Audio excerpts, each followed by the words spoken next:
Yeah, I would like to just thank everybody for coming. We've had a tremendous recruiting season, obviously with the enthusiasm from the bowl and the season we had really made a big impact.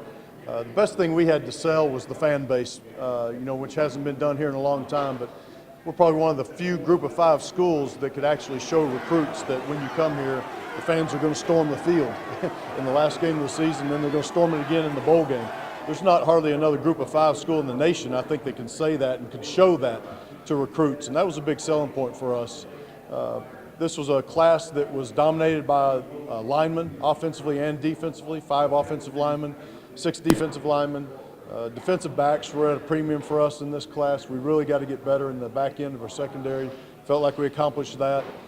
Good mix of high school players and junior college players, 7 junior college players, 15 high school players, 6 of which were 3-star players, so that's probably the most we've had here, 5 or 6, and thought that was really good. And our coaches just did a tremendous job of selling the program and thought we filled every need that we had and got a good group coming back, so we certainly look forward to having a good team and a good season again next year. So, any questions? Yeah, the time management is difficult when you're in a bowl and you're recruiting at the same time, but I tell you the advantage is you're actually practicing when kids come in for official visits, and there's something about them getting to see you practice and getting to be on the field with the coaches in a practice format, getting ready for a bowl game is pretty attractive when they come to a visit weekend, so that was really good for us. The early signing period I really like as a head coach, and I would tell you, things trickle down. We don't compete against the University of Texas or Oklahoma very much, but when those schools lose players, they go pilfer them from Texas Tech and TCU and those type of schools, and then TCU and Texas Tech try to pilfer our recruits. So the early signing period kind of put a stop to a lot of that and put more schools on an equal level playing field for the recruiting process. I did, Jason, and I thought it would benefit us. I also thought that there would be some really good players left in the second signing period because I thought a lot of kids would wait and hoping to get a power conference offer and then maybe not get it and then be there in the end.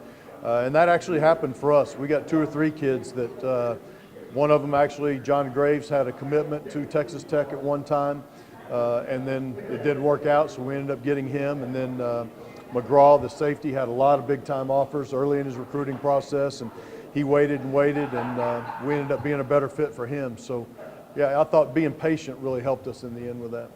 Well, the independent thing I think helps us because of the scheduling. We're going to be playing a lot more regional games. We're going to play a lot more Mountain West teams.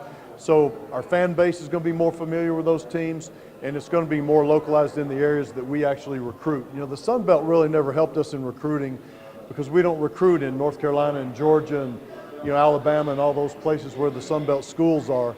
But being in Texas and a little bit in California with the junior colleges and Arizona, the teams that we're playing now are more recognized by those recruits.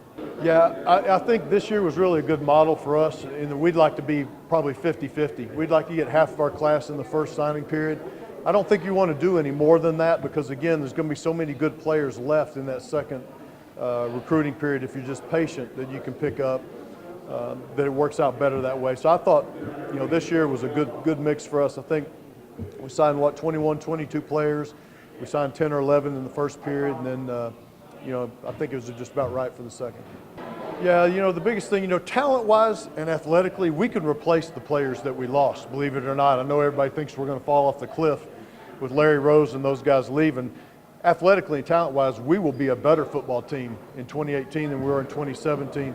What we miss is the leadership of Larry Rose, Dalton Harrington, those type of guys. And you can see that void a little bit right now in our workouts with our team. So it's developing the leaders for the next team, developing the identity, them setting their own pace, having that chip on their shoulder. Those are the things that we've got to get done from the team standpoint. The biggest part position-wise is the quarterback. It's a lot easier to replace a running back as good as Larry was. We've got good running backs. Replacing a quarterback is really difficult, and we've got a lot of good talent at the quarterback position, but we've got to find out who the guy is. And I don't think we'll know that this spring. I'm not even trying to find out who that is this spring. I'd like to find out maybe who the top 3 are this spring and then find the guy in the summer. But that's going to be the point of emphasis. Everything's going to revolve around that quarterback position for the spring. Yeah, we've got a great offensive staff, first of all, and a lot of young coaches on our offensive staff that they're not going to be here long before people are going to recognize what they do, and they're going to get some big-time job offers. And Chase being one of those guys. He's a tremendous coach. He and I worked very well together this year, as did our whole staff. But I think this is a good move at a good time. Us moving into younger quarterbacks, I think they need more meeting time than what I can give them as a head coach. You know, when you're in a head coach, you get pulled out of meetings all the time for different issues, and that's not advantageous to this group. They need more time with that. And it's not like I'm going anywhere. I'm still going to coordinate the offense and call plays and be around it. But I think Chase individually could be better for those guys right now. I think it makes us a better football team having him be able to spend more time with them. Yeah, most likely it'll be an offensive lineman, Jason. If we don't sign one, we could still bring Evan Tafoya in, even though he's going to gray shirt. If we find an offensive lineman that we really like, we could sign another one, and then gray shirt Evan if we want to. So we've got some flexibility there, which I think is a good thing to have.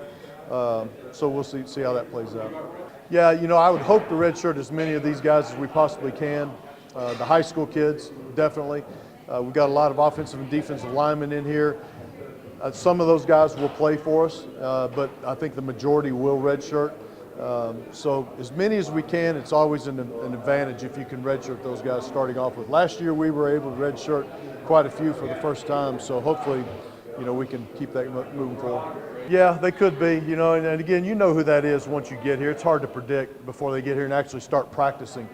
And even some of those guys we may want to use for depth, but try not to play them. You know, if we have a lot of injuries in the defensive line, then, you know, guys may have to play, or offensive line. But hopefully there's a couple of guys that, you know, we can have them ready, but if we don't have the injuries, then we could redshirt. The ones that are here, yeah, the guys that are here, you know, I think Shea Holbrook and Andre Bondison are both really good wide receiver gets for us. In the workouts, they're very, very athletic, very big. I think Matt Romero is a really work-hard guy. So those three definitely stand out right now.